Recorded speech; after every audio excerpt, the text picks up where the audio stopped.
I met Gio over 30 years ago in the Mendocino woodlands at one of the first Robert Bly men's conferences. It was late at night, a bunch of guys in front of a roaring fireplace. Gio was reciting a poem. I think something from the Captain's Verses by Pablo Neruda. A friendship began that night, nurtured by our shared love of literature and mythology. And now here we are this evening, about to be introduced to Gio in his latest incarnation, the damn fine novelist. Let's give it up for Gio. Woo!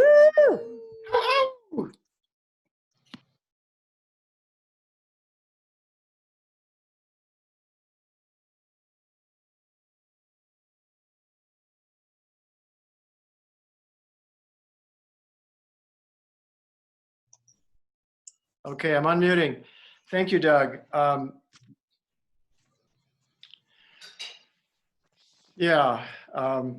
had all these notes about things I wanted to say when I was getting started. Mostly what I was thinking about today was about writing.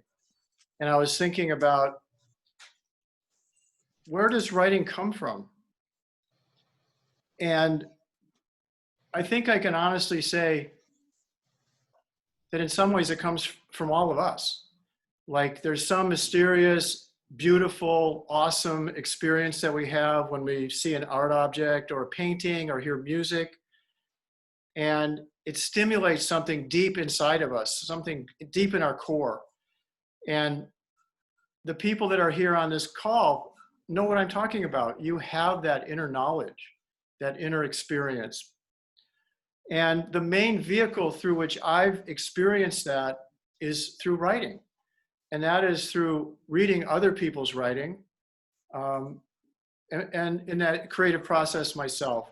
So there's some way that that mysterious presence arrives for each one of us in different ways. It can be parenting or gardening or singing or working. And we feel something rich and complicated and mysterious. And we want to know more about that. We want to feel that. So when I say thanks to Doug for introducing me, and I say thanks to all of you, it's because you lead lives like that. And you inspire me to stay true to that in myself. And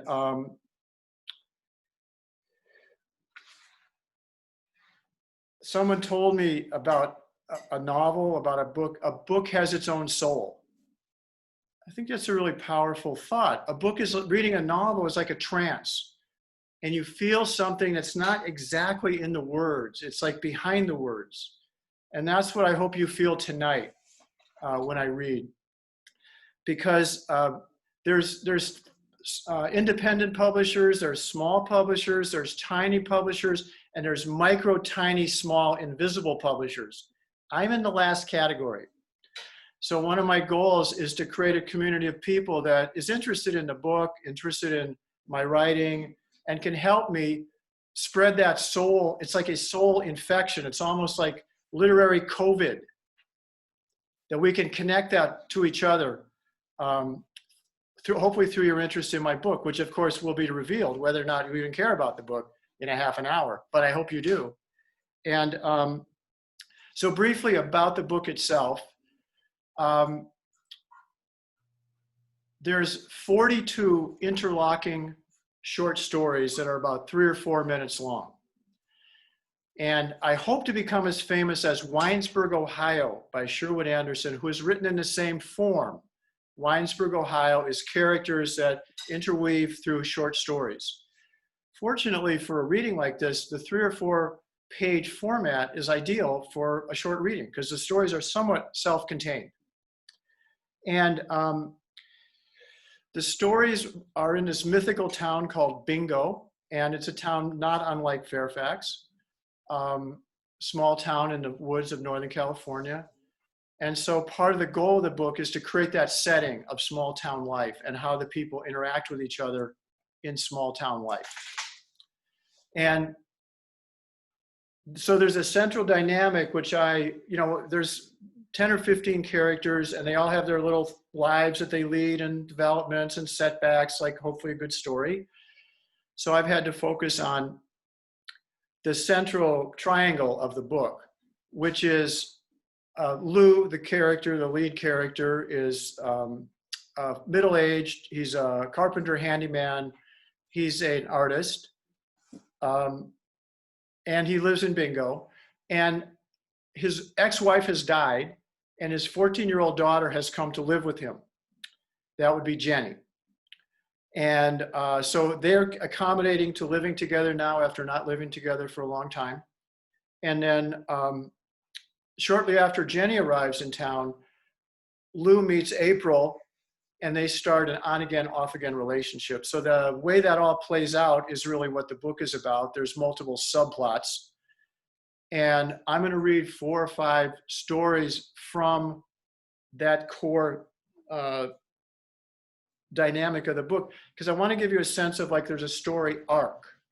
And that's what I'm trying to do with the selections I have. All of them are about this threesome in one way or another. And there's many other stories which all involve Lou, but some don't involve Jenny and or April and many other characters.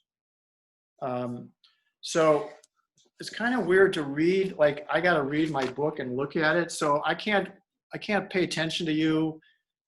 I don't know what you're doing. You know, you could get some tea. As long as you can hear me, it's all good.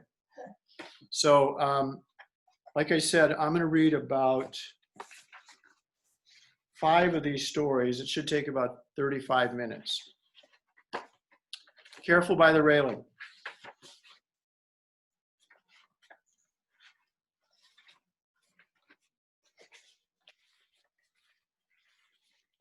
Chapter 2, a surprise arrival. Shit, Lou said when the chisel slid off the large owl he was carving straight into his forefinger. With blood spurting, he slapped a rag on the wound, then rooted around in his shop for his first aid bag. While he wrapped up his finger, he looked at his shop full of carvings and wondered how much of this artwork he could take with him when he left Bingo. If he could just find some place where he could sleep regularly. Lou turned his bench grinder back on. Time disappeared as sparks flew off his chisel, and he carefully watched the clean line of metal emerge against the dark brown of the spinning wheel. He barely heard the insistent bell of his phone. He needed work, so he picked it up. Yeah? Hey, Mom's dead. Who is this? Jenny, who do you think? Lou took a deep breath. He hadn't been good at the long-distance relationship. Dad, you're as slow as ever. Where are you? Lou asked. At the bus stop, I said, Mom's dead. Dead? Are you flatlining over there? Jenny said, I'm hungry. Are you going to come and get me? Where are you? Like I said, I'm in Bingo at the bus stop. 10 minutes, Lou said. Bye. Standing by his truck on the late summer afternoon, Lou felt the first cool wind of fall coming up the creek bed. Julie had died, his ex-wife, and he didn't even know. He felt lonely. Was Jenny 14? Lou backed his truck out of the driveway. When was the last time he saw her? Some awkward birthday up on the North Coast? No one waited at the bus stop. He parked on the street, got out, and looked around. A tall girl carrying a large backpack walked towards him. Red tights highlighted her long legs. Hi, Dad, it's me. God damn it, you don't even know what I look like. Tall, purple, streaked hair and angry? His Jenny? Yeah, Dad, I'm not 10 anymore. You look... Yeah, what? Can we hug? Lou asked. He wrapped his arms around her camel-colored backpack. He smelled her and touched her for the first time in years, his daughter. He was still holding her when she pulled away. Where do you want to go? After we get some food? Jenny said, your house, I guess. You do have a house, right? In the local burger shop, Jenny ate her salad quickly, and Lou noticed her mother's blue-green eyes. Julie, his ex, was dead. She just keeled over, trimming bud in someone's shed, and then Where were you? Being homeschooled, Jenny made air quotes. Mom had left me some pine cones and told me to study. They both laughed. I found your number, Dad, after the funeral. You disappeared like a ghost or something. Lou drank his water and thought for a moment. Jenny, it's okay, she said. I need to get out of paradise too. Meet boys who don't talk about dope all the time. Go to a school with walls. Paradise is boring. Maybe Eve felt that way. Eve? Lou asked. Eve, the Bible. Okay, Eve left paradise. Hey, BTW, my mom is dead, like finito. Jen, all respect to the dead, but she was gone when she was still alive. Leaving you there was the hardest. Oh, fuck you, Dad. If you wrote once a year, I might believe you, Jenny said. She concentrated on her veggie burger. Lou thought, she's right. Then her tough girl veneer collapsed. I miss her, I really do. A couple of tears filled her eyes. She stopped chewing and put her head down in her hands. Lou reached across the table and halted the slide of her bright purple red hair towards the ketchup on her plate. He was supposed to do something consoling, but he didn't know what. You are as fucking stiff as the boards you're always whittling on, Jenny said, picking up her head. I lost my mother. I have to stay with you, like it or not. I'm sorry. You're sorry that you tracked me down? No, Jenny, this isn't easy for me either, okay? Oh, maybe you are human, Jenny said. I'm working on that. I like your hair, Lou said. No, you don't. I stayed for a few weeks after the funeral. Now, never saw so many crystals and prayer beads. Now, here I am, 14, full of burger, and I stink. Can I go to your house now? I need a shower. Technically, Lou said, you're a missing child. We should call. Well, I told Terry we were leaving. You stayed with them? Who else? He was glad to get rid of me. Lou looked out the window at the traffic. Jenny had come back into his life, like some missing organ had been restored. He was a father again. Didn't he have enough problems? Below Jenny's tough girl was a winsomeness that Lou could feel. Her mother had the same quality. He had never been able to say no to it, until finally he had to. Chapter 3, at the beach. Is this what you do at the beach? Just sit here? Jenny asked. I said you could bring a chair, Lou responded. Jenny sketched a pair of gulls in the brown-white sand. Lou stared at her two-piece swimsuit. He couldn't get used to her. I should maybe say this is like a couple weeks later. Okay, a couple weeks, Jenny's settling in, they've gone to the beach. Lou stared at her two-piece swimsuit. He couldn't get used to her, a young woman with beautiful long legs. He couldn't believe how much she ate, how much she cost. 4 gray members of the Pelican Air Force flew by in a perfect V formation, a foot above the blue-green water. Time passed. Water sneaked up on the sand, one ripple at a time, washing out Jenny's drawings.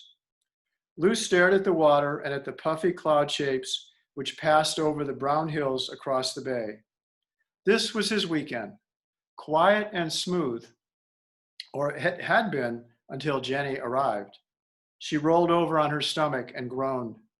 Join those kids? Lou asked. I'm too old for a fucking sandcastle, she responded. Language, Lou said. I'm practically an adult, Dad. Jenny drew another big seagull. She used to take me to the beach. Mom was usually so high, she couldn't get food for the picnic. I started shopping when I was 7. BTW, where were you?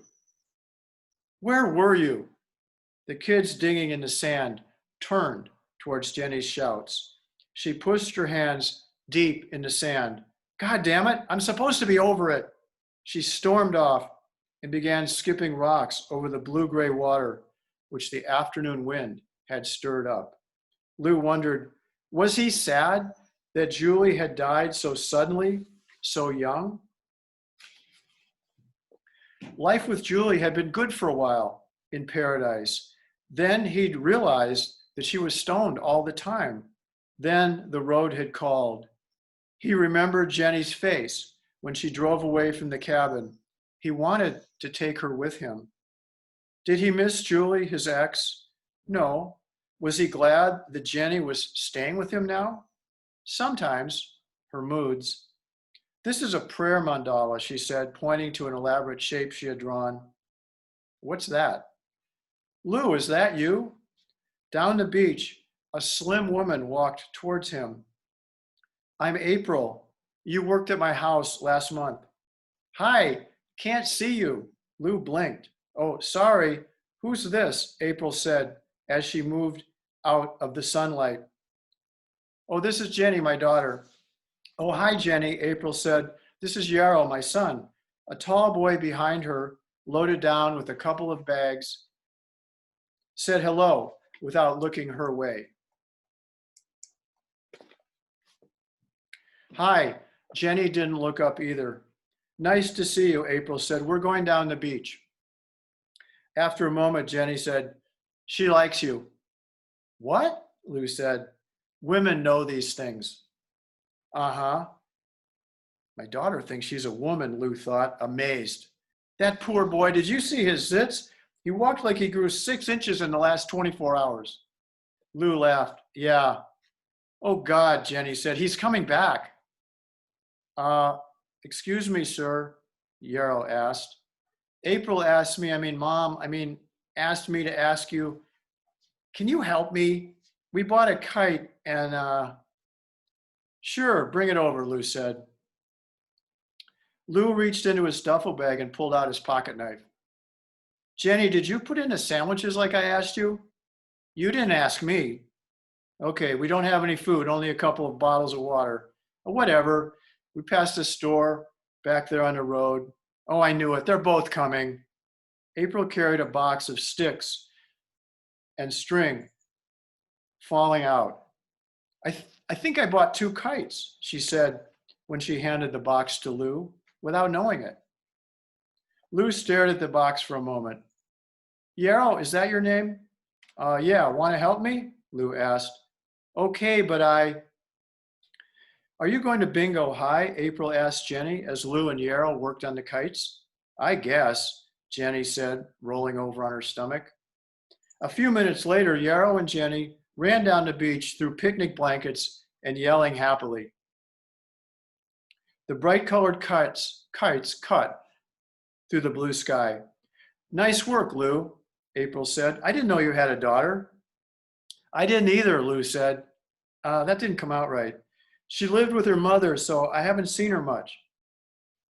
I like her, April said. Is she visiting or staying? I don't know, Lou said. Lou fell quiet. His uncertainty sounded weird to him. April wrinkled her brow. Maybe Jenny was right. Something in April was pulsating at him. Sometimes it seemed to him like the whole world was coming onto him in a crazy chaos of colors and sounds. If he could just focus on the incoming tide licking at the shore or on the seagulls tearing at someone's lunch bag, if he could just focus on one thing, he would be happy. He could rest. He knew that's why he liked wood carving so much. He was happy with April sitting next to him. Yarrow and Jenny dropped their kites in a pile and swam out to the raft together. Jenny pulled herself up on the raft with one clean yank, while Yarrow struggled with the short ladder. A few minutes later, they were standing up and balancing on the raft, which rocked with the oncoming tide. You know what's coming, April said. Suddenly, Jenny lunged at Yarrow and pushed him off into the water. Yarrow climbed out and returned the favor. Then they lay on the raft for a while. Then they were pushing each other again. They both rolled into the water. The sound of Lou's and April's laughter joined and went out over the bay towards the blue sky and their children. Lou didn't know where he was going to live or if Jenny would stay with him. For a moment, life was good. He could relax. Everything that was coming at him hadn't happened yet. The afternoon wind drove the waves a little farther up on the beach. A family to their right moved their blanket farther from the water. Jenny ran up on the beach with Yarrow behind her. Yarrow touched me. She looked upset. You attacked him, Lou said. No, no, on the raft. He grabbed she clutched her chest with both hands. Yarrow turned red and said, no, that's not what happened. Lou looked at April and said, I have no idea how to be a parent. Join the club, she said. Do you want a sandwich?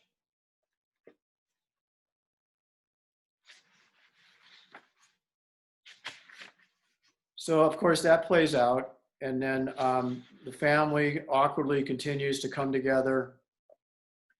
And I want to read a chapter also from the beach. No, from Lou's house. So their relationship is developing, Lou and April.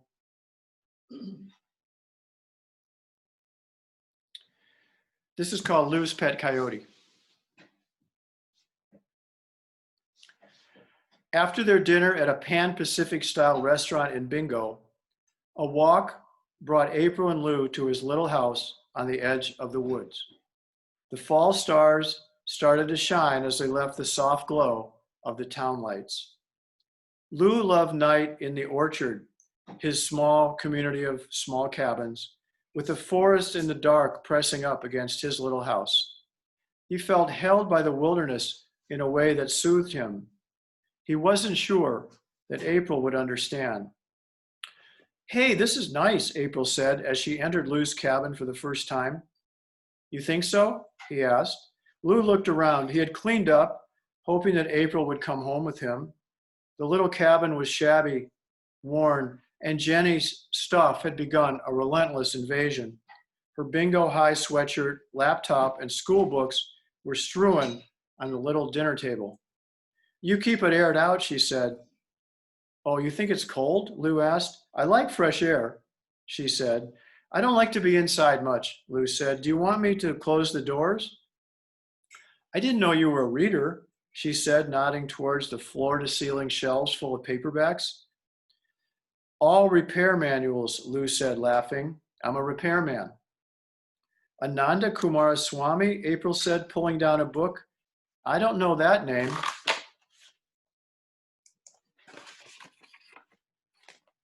A repair manual for the soul, Lou answered.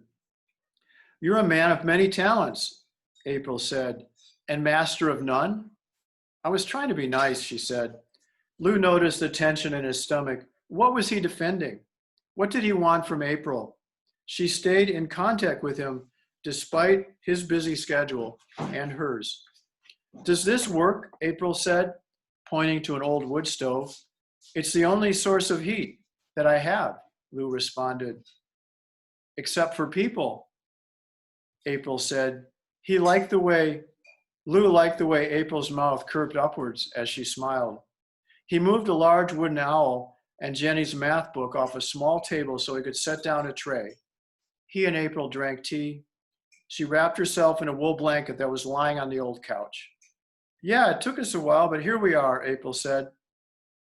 If you stay long enough, you can see the rest of the house, Lou said. Is that an invitation or a threat? April asked. Lou sipped his tea. All these carvings are of wild animals, she observed, looking around the room. Do you like any tamed ones? Such as? Lou asked. Me. April moved a little closer to him on the couch.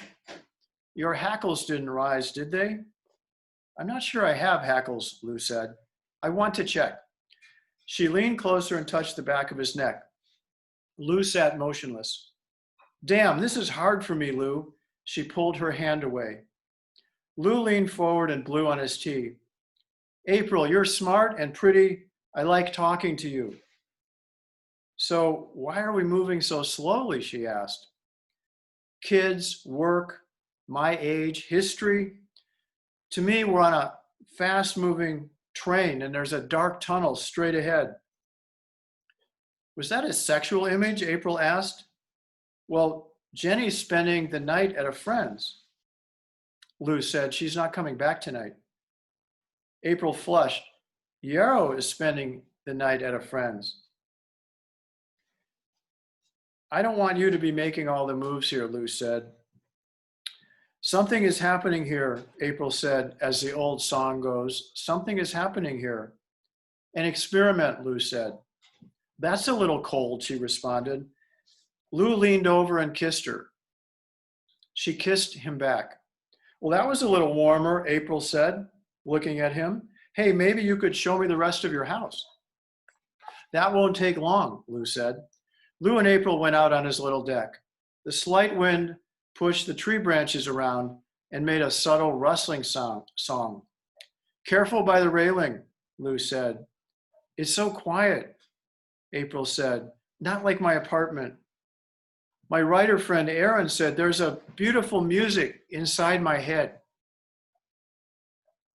I like that quote, Lou said. I think of it when I'm here. The wind in the creeks makes its own song. Lots of space between the notes, April noticed. That's how I like it. April followed Lou as he walked along the deck. A half moon had risen in the east over the trees and it filled the evening with a soft gray light. Shit, what's that? April asked. She jumped and grabbed Lou's arm. Oh, that's my pet coyote, Lou said, laughing. Don't worry, he's kind of slow. Wow, April said, that's a carving. It's not alive, he chuckled. The way the moonlight hits the gray wood, April bent down and touched it. Wow, it has a powerful aura around it. Aura? Lou said. You fucking describe it. It's about to spring into the woods. That's what it looks like. His brother's in the bedroom, Lou said, so don't be too spooked. You're feeling optimistic, April said. She stood up and gave him a kiss. She looked back at the carving. Where did you get it? Did you ever see a coyote? He asked. No. They live all around here. Once I was up in the forest at dusk by myself. I saw what I thought was a shaggy brown-gray dog. The coyote looked right at me for a while. When I went to sleep that night, I heard it howling. I felt small, with the night and the forest so large, and the coyotes prowling. A few minutes later, they were sitting on Lou's bed. April disentangled herself from a long kiss and said, "This is our first time. I'm not sure how this is going to go, so let's be kind at least." 3 hours later, Lou was walking naked, a little chilly, on the deck. He had slept long enough to have his dream again. He had awakened with his start, with his father threatening him. The feeling of April had burrowed deep under his skin like a sliver or a second heart. She was close to something core in him. Was it fear, excitement? Could he surrender to that feeling? Did he want to?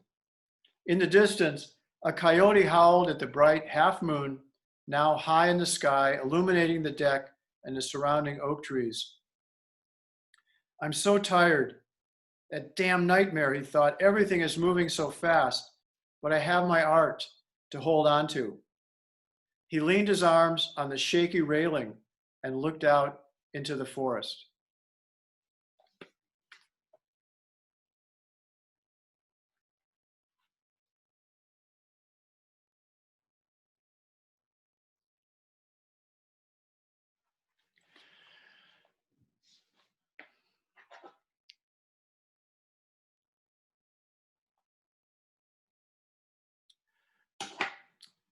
So it's kind of amazing writing a book and not only working with like the characters and the characteristics of the characters, but also working with the land and the presence of the forest, the creeks, the wind.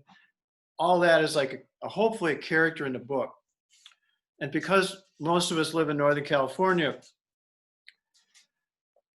there's been some massive changes in the our landscape lately. Awful, awesome, amazing changes. And so I'm going to read one more chapter now that brings in some of those terrifying, awesome changes. And Lou and April and Jenny,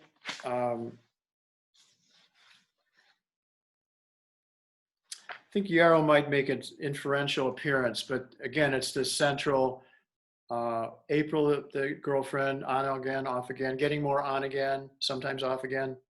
Lou and Jenny, the 14-year-old. This is about 6 or 8 months later. It's actually the next summer. The book covers a whole year. Chapter 38, The Fire. I don't like this, Lou said. I lost everything in a fire. The air felt just like this. Where was that? April asked. I don't want to talk about it. I'm so tired. Well, at least this morning you have a good reason. April laughed and leaned into him. They had gone back to bed after Jenny had left for town on a muggy summer weekend morning. A dry wind blew insistently up the creek bed. After a long stretch of dry days, August was turning into September. Lou and April were standing naked outside on his deck. The air feels warm on my skin, April said.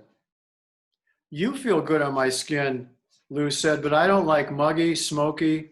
Jenny's downtown. A fire truck, its siren howling, went by on Drake Boulevard, several blocks away. It's been smoky for 3 weeks, April said. The Clear Lake fire. This is worse. Something's wrong, Lou said. She went into the house and brought out her phone. Of course, nothing. No reception. I want to get Jenny, Lou said. Coming? Okay, but first, what? We should probably get dressed, April said. Hey, come here. What? Lou asked. This is nice. I like you. She kissed him. Drake's bumper-to-bumper traffic barely moved. The radio in the truck said a fire was under control in the hills above the next town over. That's where all the smoke is coming from, April noted. Another fire truck plowed through the heavy traffic. We're one idiot from gridlock, Lou said. Lou spotted Jenny's bright red hair flowing over a curb at the Parkade, a large parking area in the middle of town. He made a quick U-turn, parked facing towards the orchard, and walked towards a group of teens. Jenny, Lou shouted. What? She rolled through some parked cars and came towards Lou and April. We're going to the skate park. We have a car. Please let me go. I'll be back, she said. Jenny, get in the fucking truck. Uh-oh, what did I do? No, I'm scared, Lou said. Of what? Look around. 2 fire engines tore down Drake as traffic parted in front of them. Now both lanes of traffic were snarled. Where's the fucking truck? Lou was asked by Jenny. He pointed up the road. Look, if everything's okay, I'll take you to the park myself. You can go meet your friends in an hour or 2. Shit, she said. Language, that's 2. Lou said, don't you lose a point for the fucking truck? That's what you said. Jenny responded.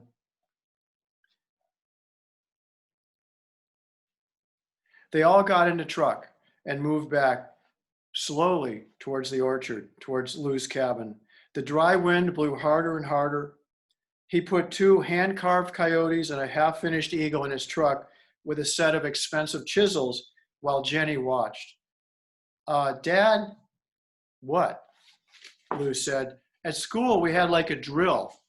What about important papers, photos, cash? Oh yeah, Lou said, good call. He loaded a tent and a few sleeping bags, then went into the house. Jenny and April were sitting restlessly in front of the TV, where the fire in the next town was gathering more and more attention. A helicopter flew over the orchard and a nasty hot wind blew up the creek. I should go home now, April said. If you can get there now, Lou said. There's embers falling on the cabins. Dad, look, Jenny screamed. The fire was coming straight up the creek bed, 100 yards away. The sound on the TV was subsumed in a terrible roaring. Flames shot up into the oak tree canopy. The trees exploded, sending sparks ahead of the fire, drifting in the wind onto their deck. Get in the truck, Lou yelled. He grabbed his keys and the 3 of them made a run for it. Lou turned left out of the parking lot into the lane that ran deeper into the orchard and the other cabins. What? April said. We've got to tell everyone, Lou said. They drove quickly through the orchard community, yelling warnings at each cabin. Then they drove out of the orchard. The flames had come down fast into the residences on the few blocks between the orchard and the main road. Cars parked at houses and in the roadways were burning. Trees were burning along the roadway.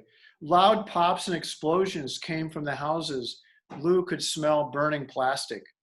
Shit, what are we gonna do? April asked. A 50-foot wall of flames blocked their way. Lou looked behind him down the road. Black and brown smoke completely blocked their way. Drive down the middle of the road. That's all we can do. How far do we have to go like that? Jenny said. That's why we're praying now, April said. I love you both. Thanks, Mom, Jenny said. Love you too. What did you say? April asked. Thanks, Mom. Love you too. Roll up the windows, Lou said. The truck entered the 50-foot flames.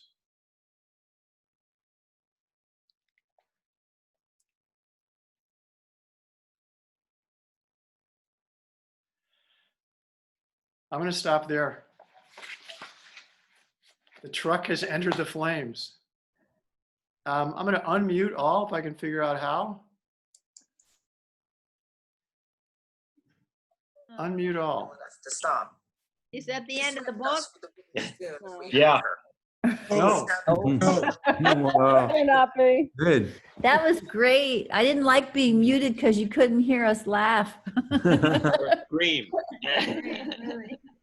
You know, it's so weird with Zoom, and I can't get. Let's see. How can I get everybody on the screen? Maybe if people, Gallery view. Gallery Go gallery view. yeah, maybe if I know that some people had read, and Dan was going to make a comment. Yep. And people might have questions. You know, it might take 5 or 10 more minutes. I don't know. Deborah's going to make a comment. Okay. Hey, hey. Gio, fun fact. I loved your book. I read it. I love the characters. I really wanted to know what, as I read, what was going to happen to them. You really got that sense of place of what Northern California feels like, the beauty of it, the terror of it, the mystery of it, the magic. I always want, I guess I'm reading it, what's Lou's going to do? What kind of choices is he going to make? How's he going to relate to his daughter? That's a really good book. Thanks for writing it. Mr. Garden starts producing. Thanks, Dan. I've carefully arranged that somebody could sneeze. That's great. It's so Part about Sorry. Zoom, you don't have to cover your mouth. And, Sorry. Joe, were you going to say something? Joseph, they're muted. It's you're not muted. Joe, are you there? You guys are frozen. forever young.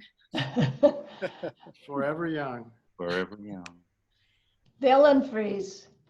Gio, the book is really it's a really Sure, easy Gio. read, meaning it in the best of muted? ways. Can you hear Wait a us? second. Can you hear me? Who's talking? Who was that? Who's talking? I was a moment. And Madeline, Mandy. Oh, I'm Madeline. Hi. here, but I was just saying that I found the book a really easy read in terms of because you're present. somebody else's. Let's see. I'm going to mute all, and then Madeline, you can unmute. All right, Go ahead, Madeline. You're unmuted. thanks. No, I think it was a very easy read, like easy going and fun read. You want to follow their adventures from their adventures of domestic life, you know, and I think it's, I think that's a huge deal in your first book like this to be able to keep people moving through the pages. I think it's got a lot of wonderful stories in the intimacy of a small trio, and of course the mother that's no longer there being part of it. So I just want to say congratulations. Thank you. Madeline is my cousin, by the way. I'm only getting testimonials from relatives and people I've married and very dear friends. So these are all completely unbiased, by the way. Deborah, why don't you jump in? And if anybody else has any observations or questions, that's great.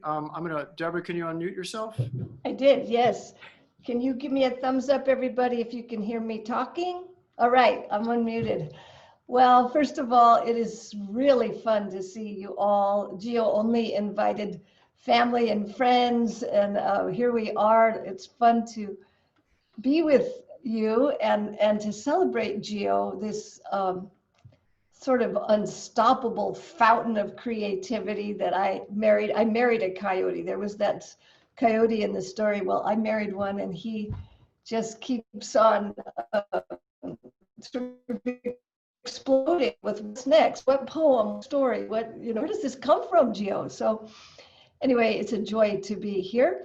And I asked Geo if I could say something tonight about my experience, which was, I loved stories. I used to read a lot of novels, especially right before bed. I just like to put myself to bed with stories. And then a few years ago, whoops, the door blew closed. I just had this attraction to taking a break from reading novels at night before bed. And I sort of wanted to see how it would be to not be adding stories into my already story-filled mind and right before sleep, and to just read certain kind of spiritual stuff right before I went to sleep. So it was a little experiment, and that started, I thought it would last maybe a week or two, so that was 5 years ago. So I haven't read any novels all those years. So I haven't read Careful by the Railing cover to cover, although over the years of its creation, I would read something here, or I'd hear a version of this, or I'd get to know these characters a bit, we would talk about them, and I would give my opinion, and we would disagree or agree or whatever. So the years passed, and I never read the whole thing, and because I don't read novels before I go to sleep. So about a month ago or 6 weeks ago, the actor who read the audiobook sort of turned in half the book. And I was super curious, and Geo was listening to it. So when I came into the room, he was on chapter 2, which we heard tonight. And I just found myself just totally drawn into this story, listening to the guy with his voices and his characters and the way he was reading it. So at the end of chapter 2, I said, well, it was really short because you could see they're really short chapters. Let's just hear another chapter. It was on chapter 10. Geo, let's just listen to another one. Chapter 15, let's just listen to the whole thing. I got totally engaged. I was so interested in these people, just people living a life in this little town, having their adventures, and the guy working through his commitment fears and his artistic soul. And I laughed and I cried, and I would sometimes wonder, Geo, where does it all come from? You've created a world, and it's amazing. And so then the guy stopped reading because that was as far as he had gotten. And I was like, oh no.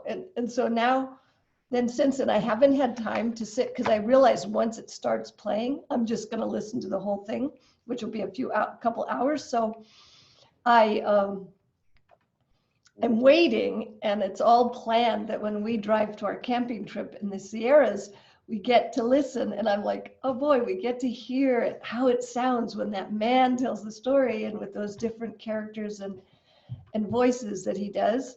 So I'm looking forward to that. And I recommend if you are taking a drive somewhere and you want to have this, if you don't want to still be in the news, you don't want to hear more about COVID, you don't want to hear more about how screwed up the world is, you just want to go into a story, then this is my infomercial, I recommend the audiobook.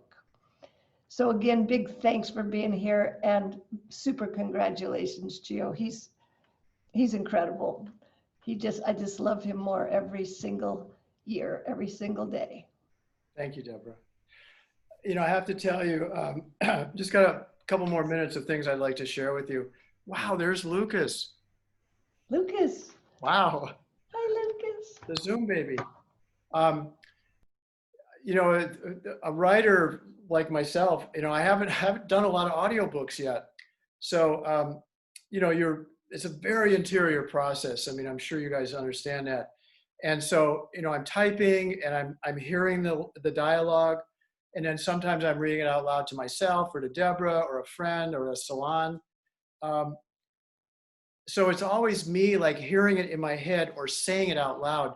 So like I hired an actor to do the audiobook, which was supposed to be done a week ago, but with COVID, I mean, it's Audible, you know, it's going to be on Audible and iTunes soon. It's 4.5 hours long. But the first sentence I heard of the book was like, oh my God, it's outside my head. Like I heard it coming in, and it was just like, oh my God. And then it was like, oh my God, is it any good? And so it was pretty awesome. And the guy did a great job. I mean, I was really impressed. 4.5 hours. So I did want to just say by way of closing that I do have the hope that some of you can help me spread the word. And I have some simple ideas about that, which I'm not going to share right now, but I want to engage you in helping me if I can. And I know a lot of you will do 1 or 2 things, that'd be fine. Some of you will have other things to do. I know what happens when I get those emails. I published a book, here's 12 things you can do to help me. I'm not going to do that. But Joseph, I got a note. Were you going to say something? Yes, I was, Gio. I think I got kicked off right at the moment. Right, you guys froze. Can you hear me? Again, in my unbiased testimonials, I got one from my brother. Go ahead. Uh-oh, Joe? Can you hear me right now? Because I don't see the Zoom. Can you hear me now? You guys hear me? Raise your hand if you can hear Joseph. You hear me? Okay, so Episode I like the book. 2 thumbs up. It's a compelling read, like Dan said. I couldn't put it down. I really identified with the characters. I loved all the characters. Well, especially Lou. I identified with him, the carpenter artist / trying to be a stepfather thing. I really identified with that, especially the phrase that came back a couple times in the story. You're not my father. You're not my mother. That kind of thing. That's a script from my life. I've heard that many times. But also, Gio, I think you really nailed it in. You have a lot of writing devices that you really employed skillfully, like use of suspense and humor. Like there's this one scene where Lou is teaching his stepdaughter how to use a handgun. And for most people, you would think that would be something that's really a lot of tension in the story. But then right after that, it's one of the funniest moments in the whole story. So it's very skillful the way you play those 2 things against each other. Very descriptive. Like Dan said, you really captured Northern California and that feel. You have really descriptive language. It was a great read. I really loved it, Gio. Highly recommend it. Thank you for sharing it with all of us. Joe. Doug? Yeah, it's a simple commercial, guys. You can order the book on Amazon. Just go to George M. Taylor and say book, and it'll come up. I did put the link to Amazon in the chat. That was a miracle that I could figure out how to copy and paste it. So it is on Amazon, Careful by the Railing. And I have had an incredible run of support from my artists and art-loving friends like all of yourselves. So I think I'll call it a night. Doug, thank you so much for the introduction. thank you all for coming in. And art rules. Thanks, Joe. Thank you all. Thanks, Gio. Thank you. Yeah. Bye. Thanks, everybody. Bye, Joseph. Hey, Doug. Good night. Bye, Deborah. Hey, thank you Bye. all. Everybody, hi, Alan, somewhere out there. Hey, y'all. Hi, Doug.